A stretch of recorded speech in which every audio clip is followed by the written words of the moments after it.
The letter from the matchmaker trembled in Deanna Frost's hands as she sat alone in her Boston apartment, the sounds of the city muffling the painful beating of her heart. She had made her decision. There was nothing left for her here since the fever took her sight 2 years ago. Her fingers traced over the embossed letterhead one final time before folding it carefully and tucking it into her pocket. The year was 1878, and Diana was about to become a mail-order bride to a man she had never met in a town called White Pine, Colorado. "Are you absolutely certain about this, Deanna?" her neighbor Mrs. Patterson asked, her voice heavy with concern as she helped Deanna pack the few belongings she would take west. Deanna nodded, her unseeing eyes directed toward the window where she could feel the warmth of sunlight on her face. "What future do I have here? My teaching position is gone. My parents are dead. My brother has his own family in California." She ran her fingers along the edge of her trunk. "At least Mr. Fletcher sounds kind in his letters. But to marry a complete stranger, a cowboy from the frontier no less." Mrs. Patterson exclaimed, "Daniel Fletcher needs a wife to help establish his homestead claim, and I need a purpose," Deanna replied simply, though her stomach churned with both anticipation and fear. "He knows of my condition. He says it doesn't matter to him." 3 weeks later, Deanna stood on the platform of the White Pine station, clutching her cane in one hand and a small valise in the other. The journey had been exhausting. 5 days by train, followed by a jarring stagecoach ride that had left her disoriented and nauseated. Now, surrounded by unfamiliar sounds and smells, Deanna felt more vulnerable than she had since first losing her sight. "Miss Frost." A deep voice called from her left, startling her. Deanna turned toward the sound, trying to compose herself. "Yes, I'm Deanna Frost."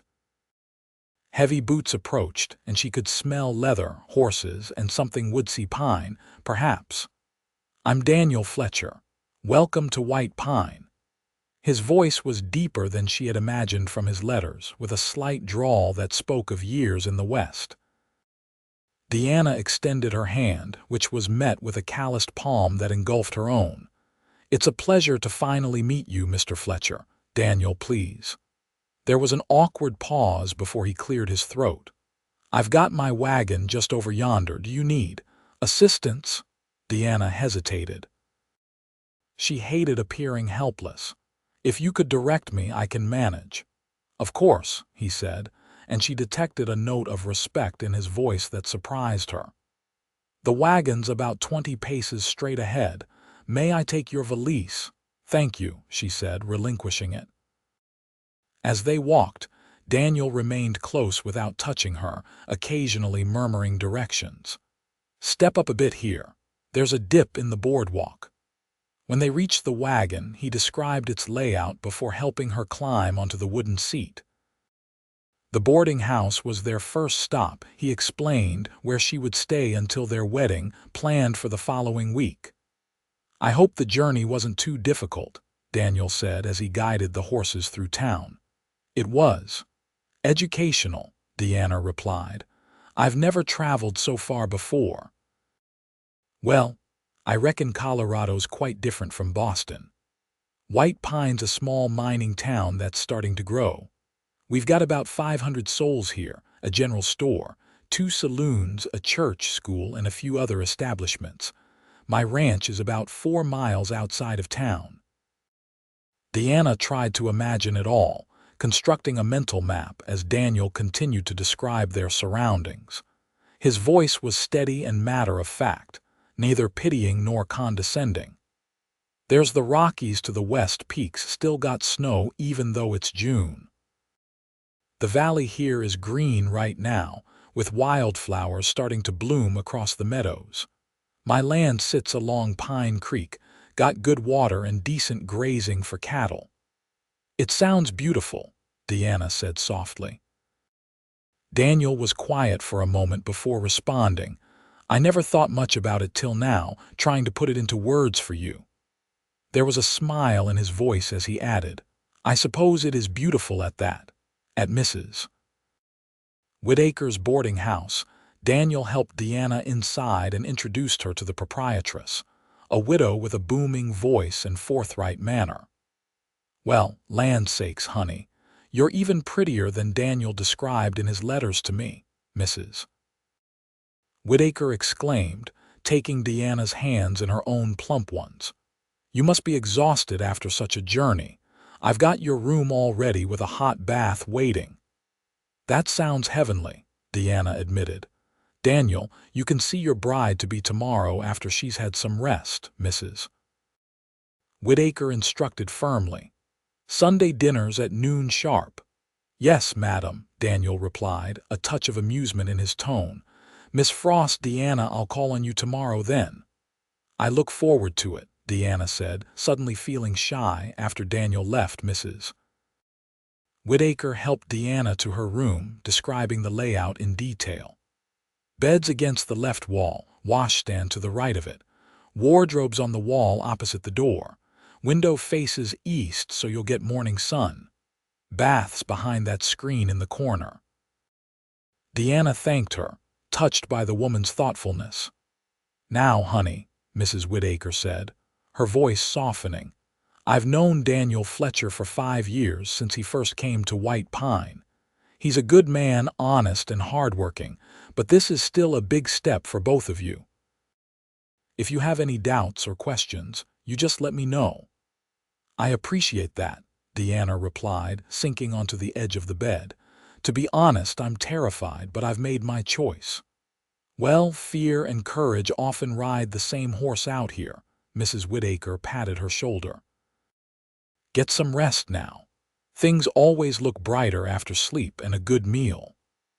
After a bath and a light supper brought to her room, Diana lay in the unfamiliar bed listening to the sounds of the frontier town.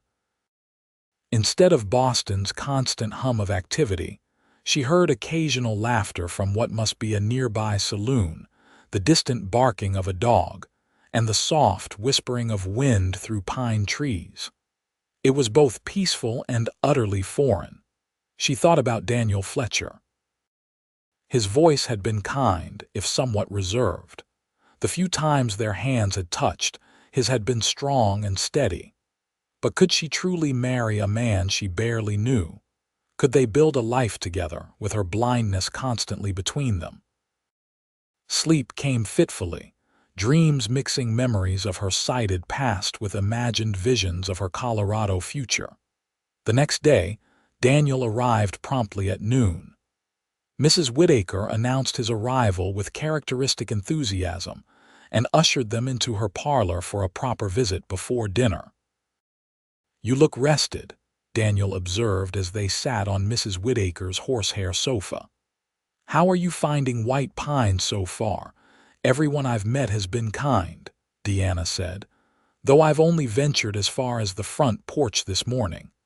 Would you like to walk through town after dinner?" "If you're not too tired, that is." Deanna nodded, grateful for the suggestion. "I would like that very much. The best way for me to learn a place is to move through it." Their conversation over Mrs. Whitaker's roast chicken and dumplings flowed more easily than Diana had expected. Daniel spoke of his ranch 160 acres he'd homesteaded 4 years earlier after working as a ranch hand and saving every penny. "It's modest compared to some, but it's good land," he explained. "I've got 30 head of cattle, 2 working horses, my riding horse Storm, and a few chickens. The cabin's small but sturdy. I've been adding to it, knowing that someday I'd have a wife." "And what made you decide on a mail-order bride?" Deanna asked, the question that had been on her mind since receiving his first letter. Daniel was quiet for a moment. "Truthfulness, I suppose. Out here, there's not many unmarried women of a suitable age. Those few are either spoken for or not interested in ranch life." He cleared his throat. "And I'm not much for socializing.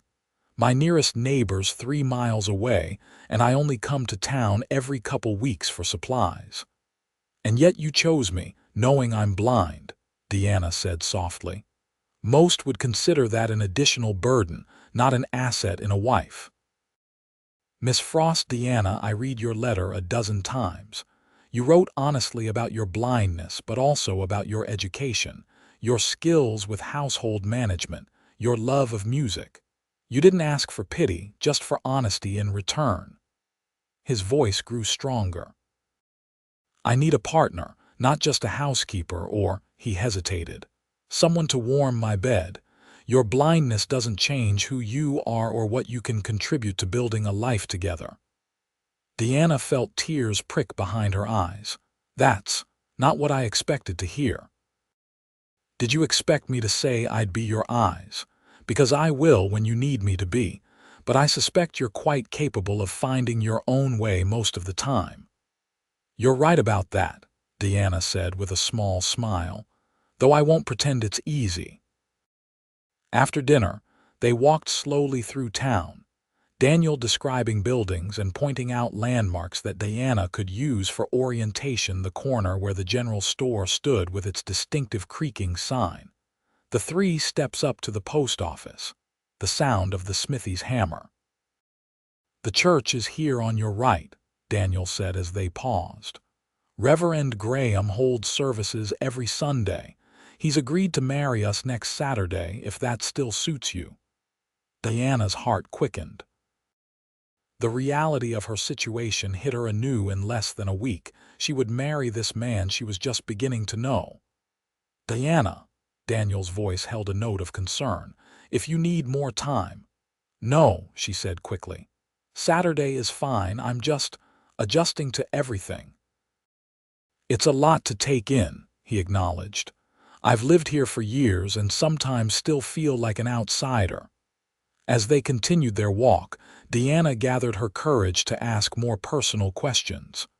Do you have family, Daniel? Not anymore, he replied. My parents had a small farm in Missouri. They died of influenza when I was 19. My older brother was killed at Gettysburg.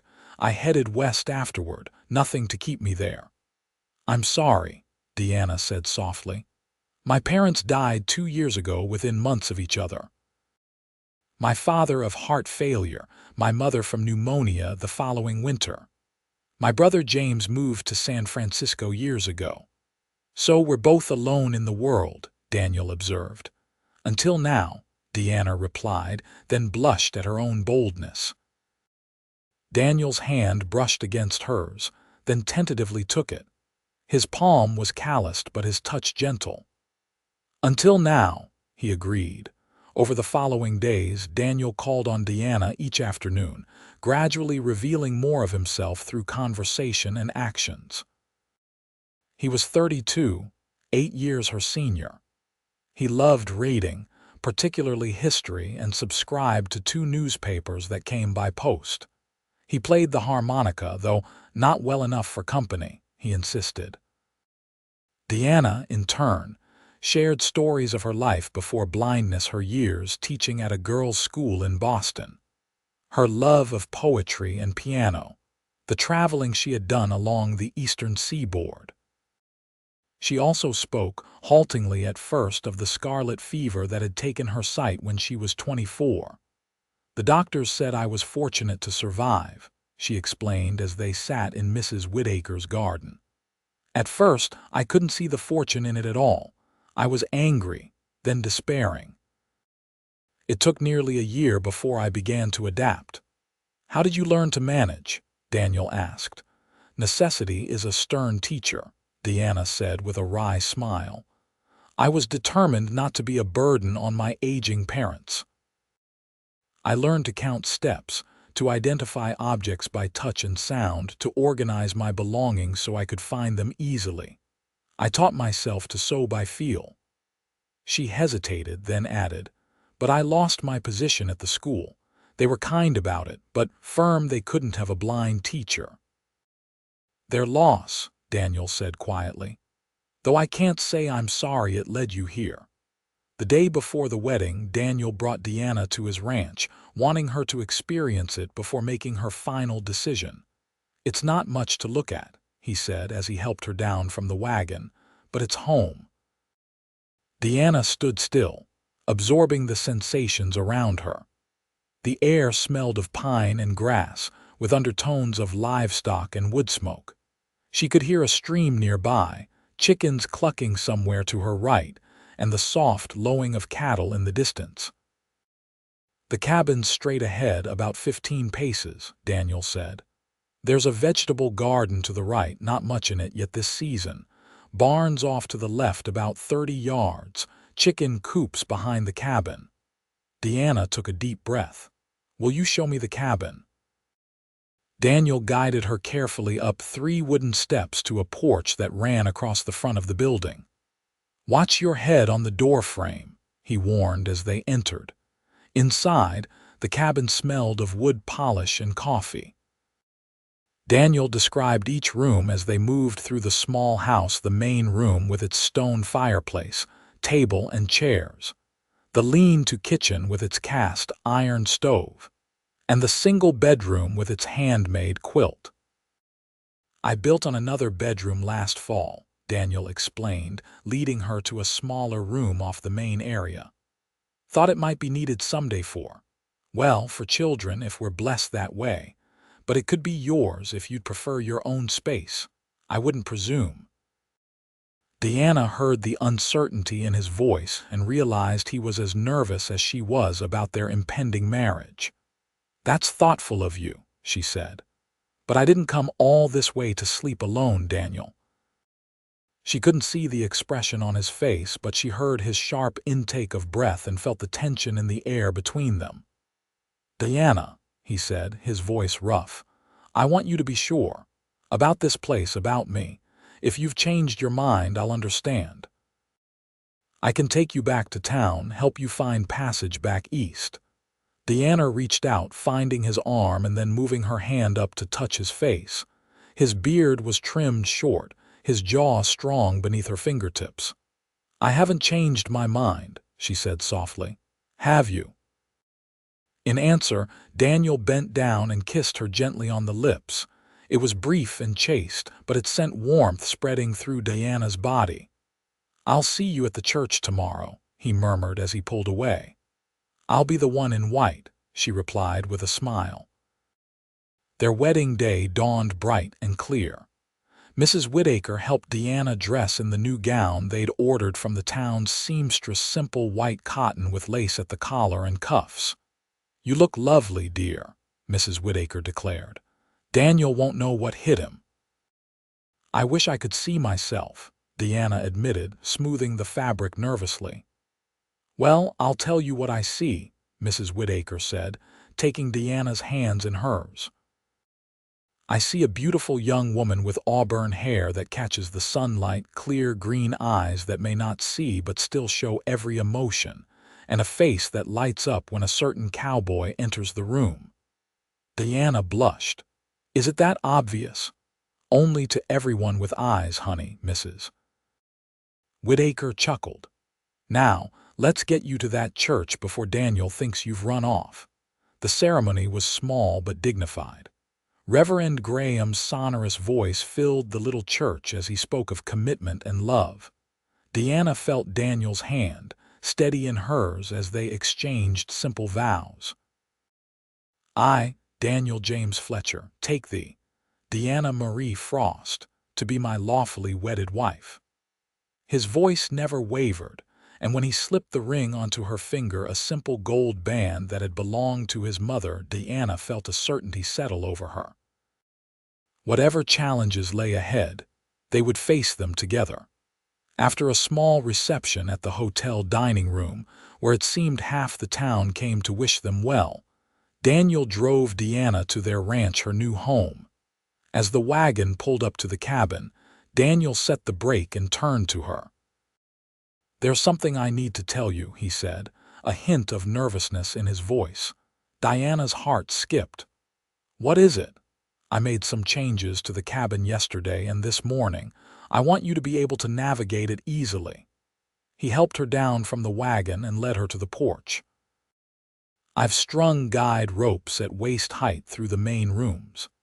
Each doorway has a different carving on the frame at shoulder height, so you can tell which room you're entering by touch.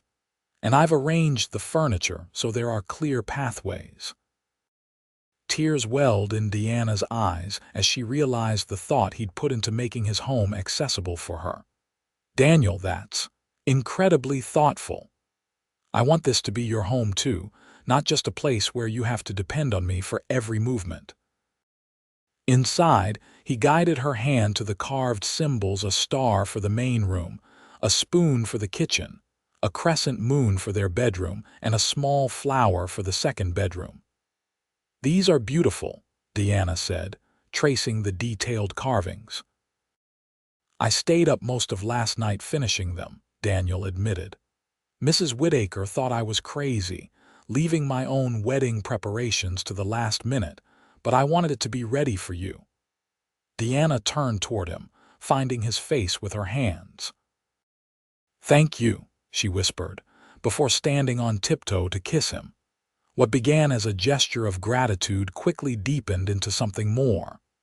Daniel's arms came around her waist, pulling her closer as their kiss intensified.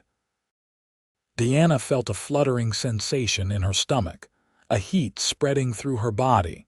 When they finally broke apart, both were breathing heavily. "Perhaps I should show you the rest of the house," Daniel suggested, his voice husky. Deanna nodded, though part of her wanted nothing more than to continue what they'd started. But they had time, a lifetime, if all went well. Daniel led her through each room again, helping her practice finding her way using the guide ropes and carved symbols. In the kitchen, he showed her where he'd organized everything within easy reach. Flour and sugar in these crocks on the left, coffee and tea in the tins next to them, plates and cups in this cupboard, cooking pots hanging from these hooks. They continued through the cabin, Daniel's explanations becoming more detailed as he pointed out potential hazards and described the layout in terms Deanna could visualize through touch. By the time they reached the bedroom again, Diana felt overwhelmed by his thoughtfulness. "I don't know what to say," she admitted. "No one has ever gone to such lengths to make things easier for me." "You're my wife now," Daniel said simply, as if that explained everything, and perhaps it did, Deanna thought. In the 4 years since losing her sight, she had grown accustomed to having to prove herself, to overcome others' assumptions about her limitations.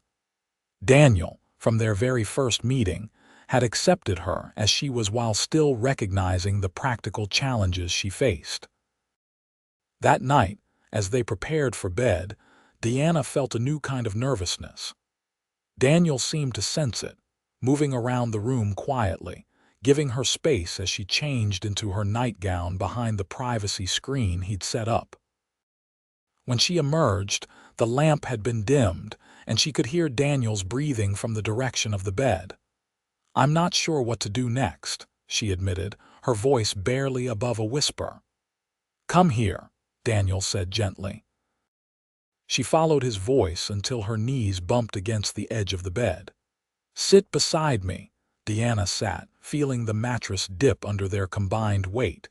Daniel's hand found hers, his thumb rubbing circles on her palm. "We don't have to do anything you're not ready for," he said. "We have time."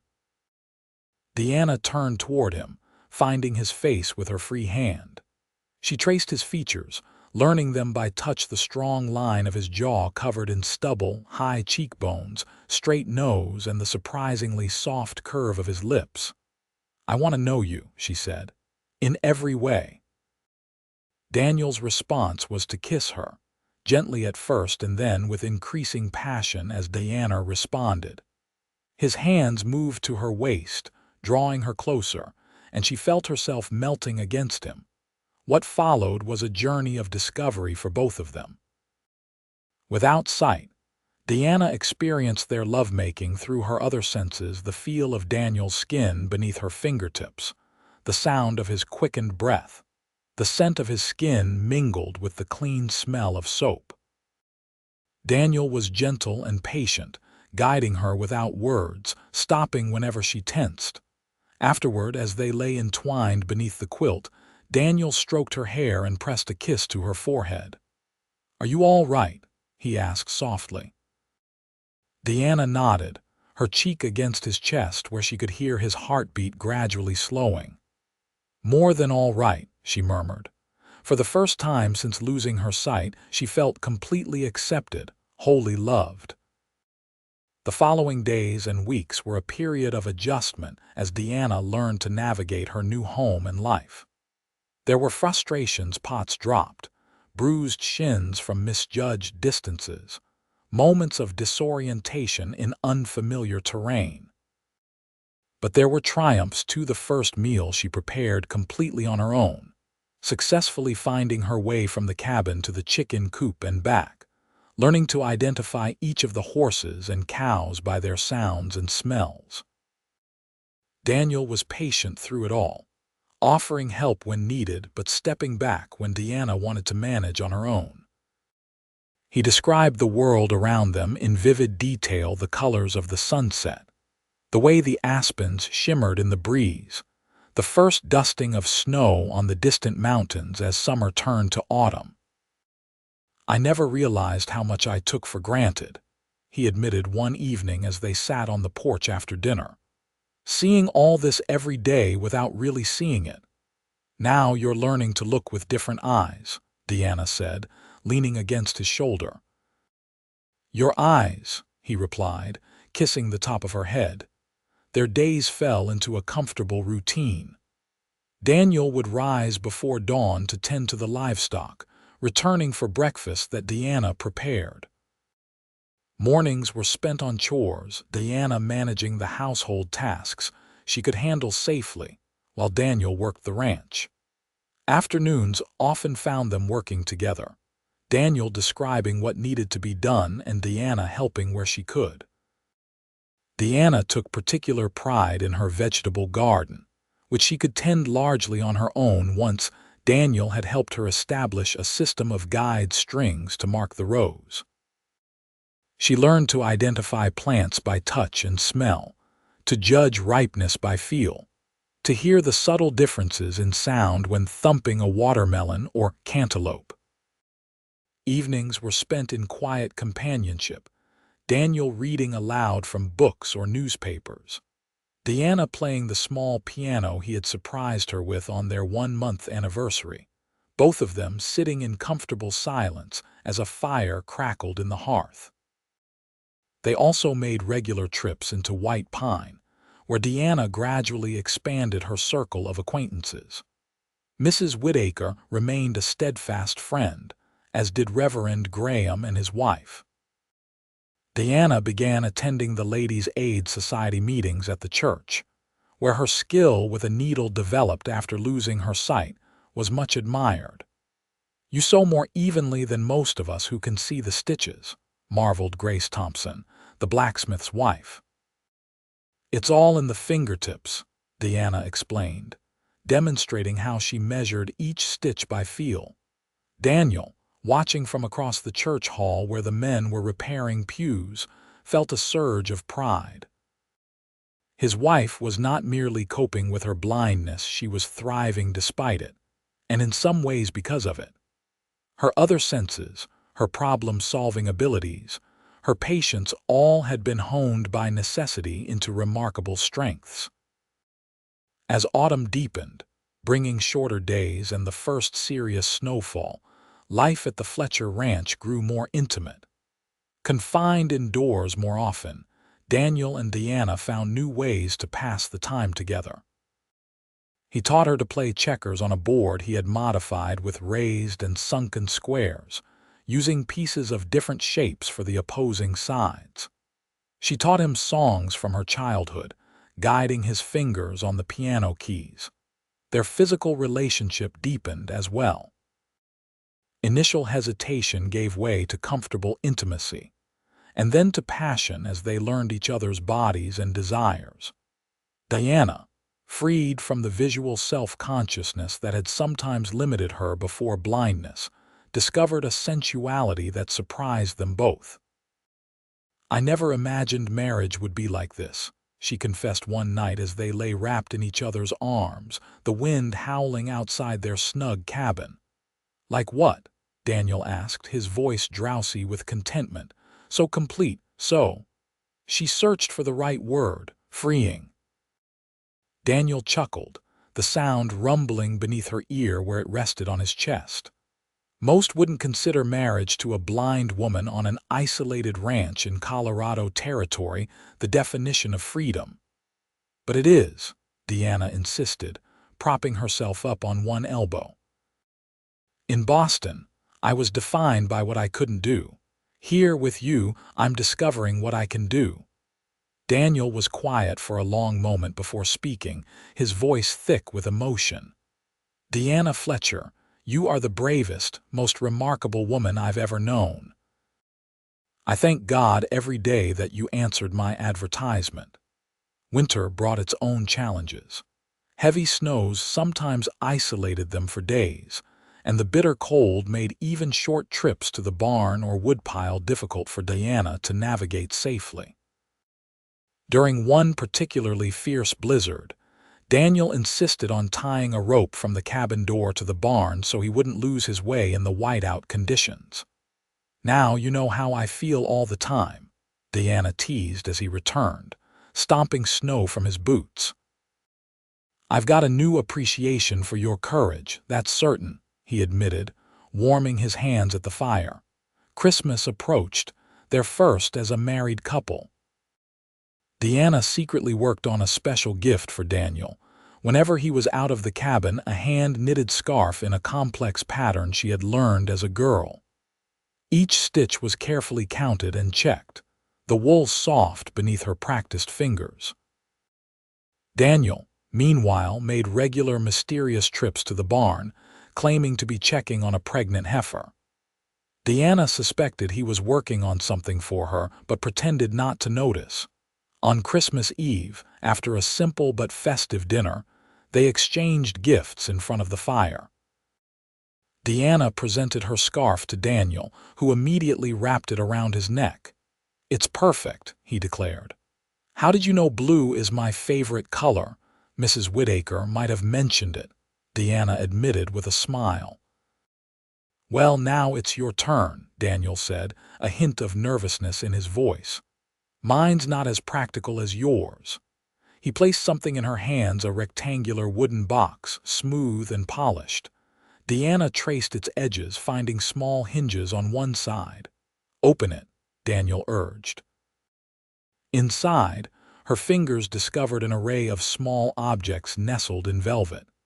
As she explored each one, Daniel explained, "It's a memory box. Each item represents something from our first months together." There was a tiny carved pine tree from the forest where we had our first picnic, a small cloth pouch of coffee beans from our first breakfast as husband and wife, a polished stone from Pine Creek, where I taught you to fish, a pressed flower from your first garden harvest, and several other mementos. "Daniel, this is—" Deanna's voice caught as emotion overwhelmed her. "This is the most thoughtful gift I've ever received." "There's room to add more," he said, "as we make more memories." The winter months passed slowly. January brought record cold temperatures that tested the limits of their wood supply and froze the creek solid. February saw a brief thaw followed by another heavy snowfall that collapsed part of the chicken coop roof, resulting in a day of frantic repairs and temporarily housing chickens in the kitchen until the structure was secure again. Through it all, Daniel and Deanna grew closer, their partnership strengthening as they faced each challenge together. Where Deanna's blindness might have been seen as an impediment, they found ways to turn it into an asset. Her acute hearing often alerted them to approaching riders or wildlife before Daniel noticed. Her sensitive touch could detect a fever in livestock before other symptoms appeared. Her memory, honed by necessity, meant she never forgot where tools were stored or when supplies needed replenishing. In late March, as the first signs of spring began to appear, Deanna fell ill. What began as fatigue and queasiness in the mornings soon became concerning enough that Daniel insisted on fetching Dr. Miller from White Pine. The doctor, a gruff but kind older man, examined Deanna thoroughly before delivering his diagnosis with a smile Deanna could hear in his voice. "Well, Mrs. Fletcher, you're going to have a baby, due sometime in late October by my calculations." Deanna's hands flew to her stomach, which showed no outward sign of the life growing within. "A baby? Are you certain?" "As certain as medical science allows," Dr. Miller replied. "All the signs are there." Daniel, who had been waiting anxiously outside the bedroom door, burst in at Deanna's call. "What is it? What's wrong?" "Nothing's wrong," Deanna said, reaching for him. "We're going to have a child." The look on Daniel's face, a mixture of shock, joy, and terror, was one Deanna wished she could see. But she felt his reaction in the way his body tensed, then relaxed, in the trembling of his hands as he embraced her, in the catch in his voice as he thanked the doctor. After Dr. Miller left with strict instructions for Deanna to rest more and avoid heavy lifting, Daniel sat beside her on the bed, his hand gently caressing her still flat abdomen. "A baby," he said wonderingly. "Our baby." "Are you happy?" Deanna asked, suddenly uncertain. They had discussed children in abstract terms but hadn't specifically planned for them so soon. "Happy doesn't begin to cover it," Daniel replied, kissing her softly. "Terrified, excited, overwhelmed, grateful, all of those too." Deanna understood completely. Along with joy came practical concerns. "How will I manage? A blind mother." Daniel took her hands in his. "The same way you manage everything else, with intelligence, determination, and help when you need it, and I'll be right beside you. We'll figure it out together." As spring progressed into summer, Deanna's body changed with her advancing pregnancy. Her senses, already acute from years of compensating for blindness, became even more heightened. Certain smells, coffee, fried foods, triggered waves of nausea. Sounds seemed louder, more intrusive. Even her sense of touch altered, her skin more sensitive, particularly around her growing breasts and abdomen. Daniel watched over her with loving concern, taking on more household chores despite his increased workload on the ranch during the busy summer months. He hired Jed Parker, a neighbor's 16-year-old son, to help with the heaviest ranch work, freeing Daniel to spend more time close to home. "You don't have to hover so much," Deanna protested one afternoon as Daniel insisted on helping her down the porch steps. "I'm pregnant, not invalid." "I just worry," Daniel admitted. "The ground's uneven and your center of balance is changing." Deanna softened. "I know you worry, but I need to stay active and independent. Dr. Miller said it's good for me to keep moving." They compromised. Deanna agreed to be more cautious, to ask for help with tasks that had become more difficult as her pregnancy advanced. Daniel agreed to respect her need for autonomy, to support without smothering. As summer reached its peak, bringing hot, dry days that left the grass crunching underfoot and turned the creek to a trickle, Diana's thoughts increasingly turned to the coming child. How would she know if the baby was sick or hurt? How would she teach a child about colors, about the visual world she herself could no longer see? She confided these fears to Grace Thompson during a visit to town. Grace, mother of 4, listened sympathetically before offering practical advice. "You'll learn to tell by touch and sound when your baby's not well. Fever makes the skin hot and dry. A cough has a distinctive sound. A rash feels rough beneath your fingertips. As for the rest, you'll teach your child what you know, and Daniel will teach what he knows." Deanna nodded, somewhat reassured. "I suppose all new mothers feel unprepared, sighted or not." "Lord, yes," Grace laughed. "My first, I was convinced I'd drop him or starve him or somehow ruin him for life. 10 years later, he's healthy as a horse and smart as a whip. Mothers find a way. As Diana's October due date approached, preparations intensified. Daniel converted part of their bedroom into a nursery area, building a sturdy cradle and a changing table with raised edges to prevent accidents. Diana sewed baby clothes and blankets, her fingers flying over the familiar work despite her growing discomfort. In late September, Mrs. Whittaker moved temporarily to the ranch to assist with the birth and early days afterward. Her practical nature and experience as a midwife to half the town's children were reassuring to both Diana and Daniel. "Everything's ready," Mrs. Whittaker declared after inspecting their preparations. "Now we just wait for that baby to decide it's time." They didn't wait long. 2 days later, in the early hours of a crisp autumn morning, Diana's labor began. What followed was 18 hours of the most intense physical experience of Diana's life. Without sight to distract her, every sensation seemed magnified the waves of pain that started in her back and wrapped around to her abdomen. The pressure as the baby moved lower, the encouraging words from Mrs. Whittaker, and the steady support of Daniel's hand in hers. "You're doing beautifully," Mrs. Whittaker assured her as the labor intensified. "Everything's progressing just as it should."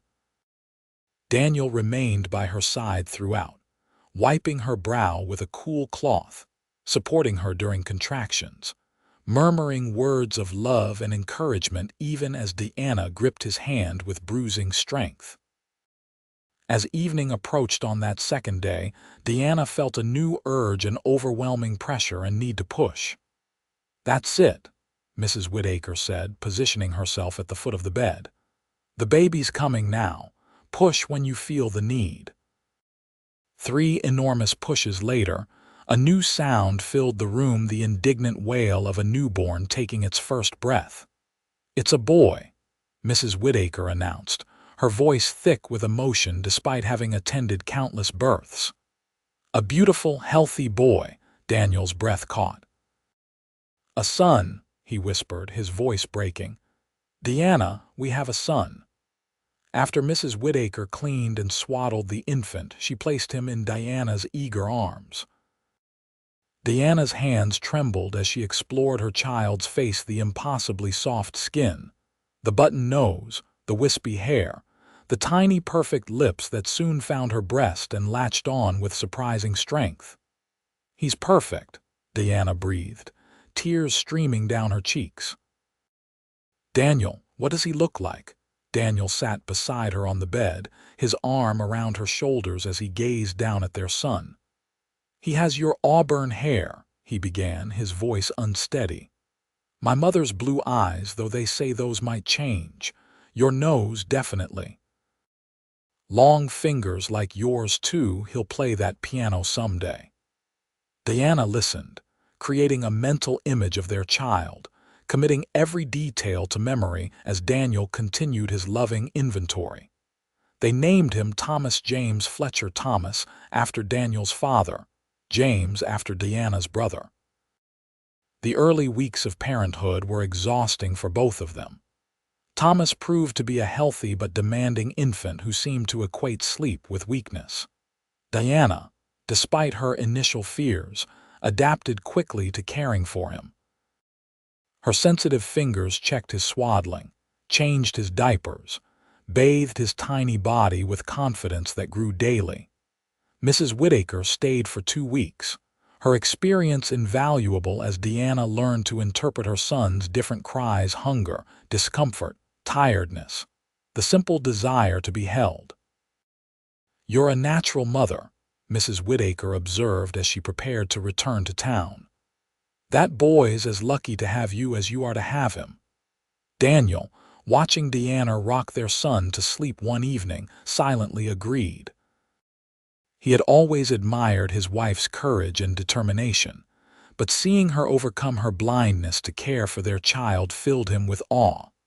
Winter arrived early that year, with the first major snowfall blanketing the ranch before Thomas was a month old.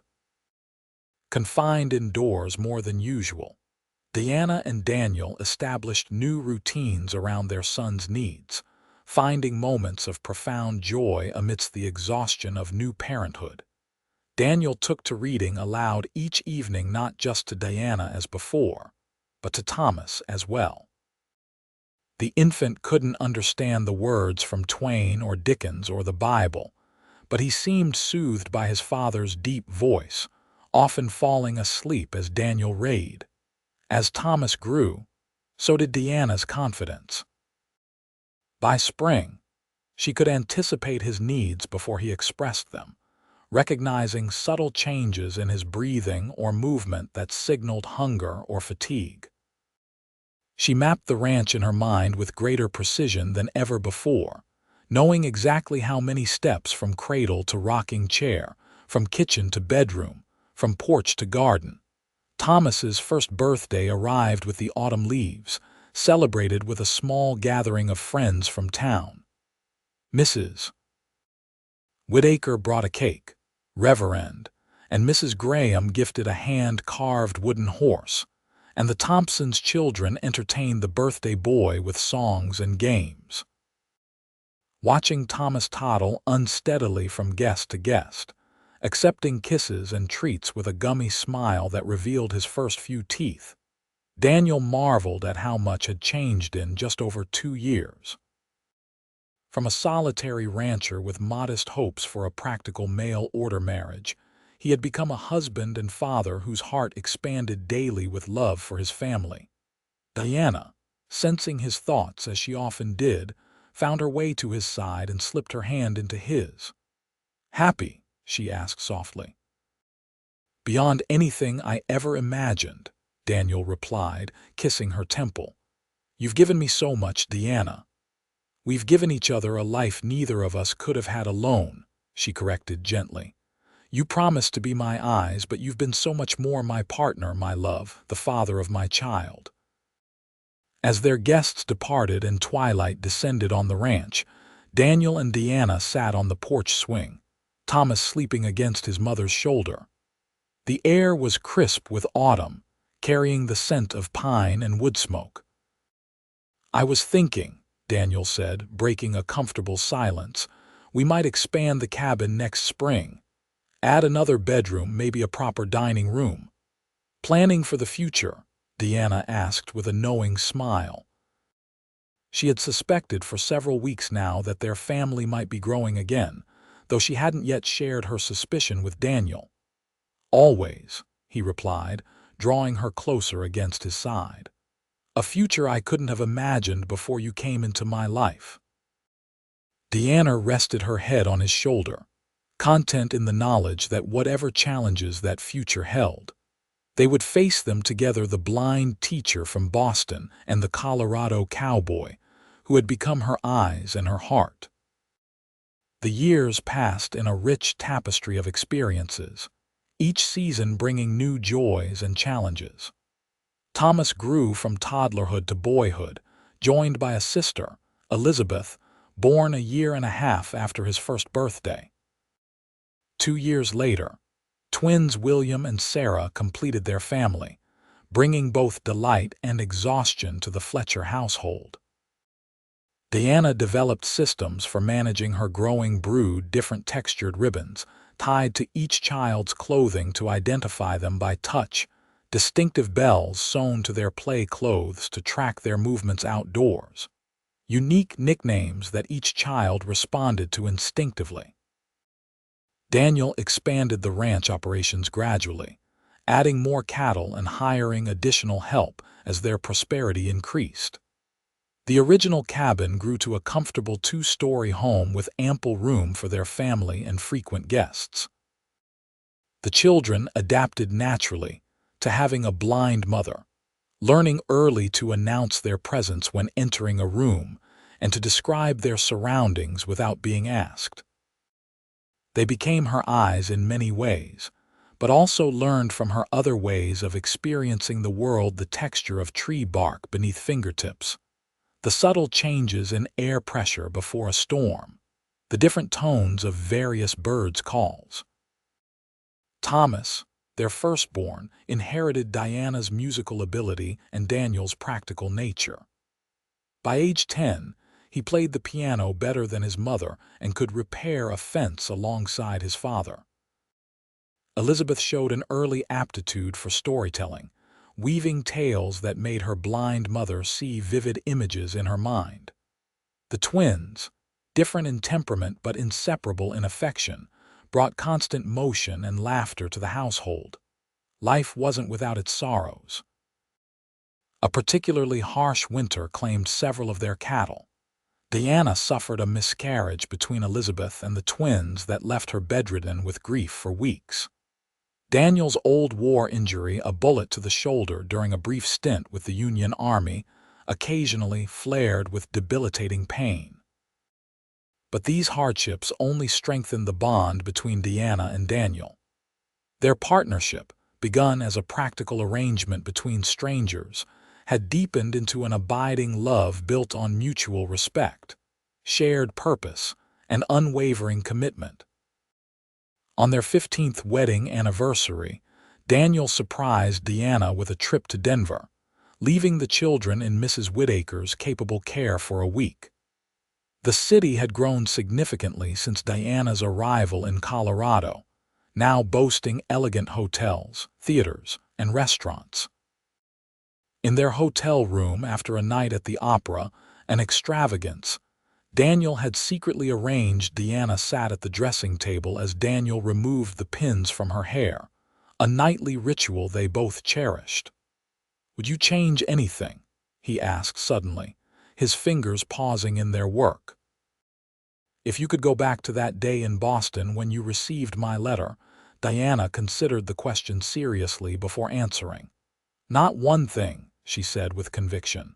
"Every step, every decision led us here." She turned to face him, her hands finding his beloved features. "Would you?" Daniel caught her hands and pressed kisses to both palms. "The only change I'd make would be to have found you sooner." As they returned to White Pine, and their ranch now one of the most prosperous in the county, Diana reflected on the journey that had brought her west. The frightened young woman who had stepped off the train, clinging to her cane and filled with uncertainty, seemed like a stranger now.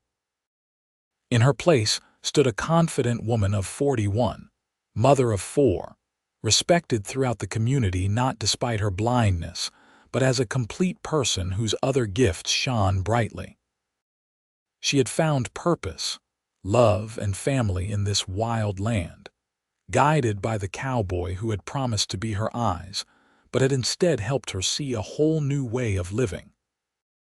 The stagecoach pulled up to their ranch, where their children waited impatiently on the porch, alerted by the distinctive sound of the horse's approach.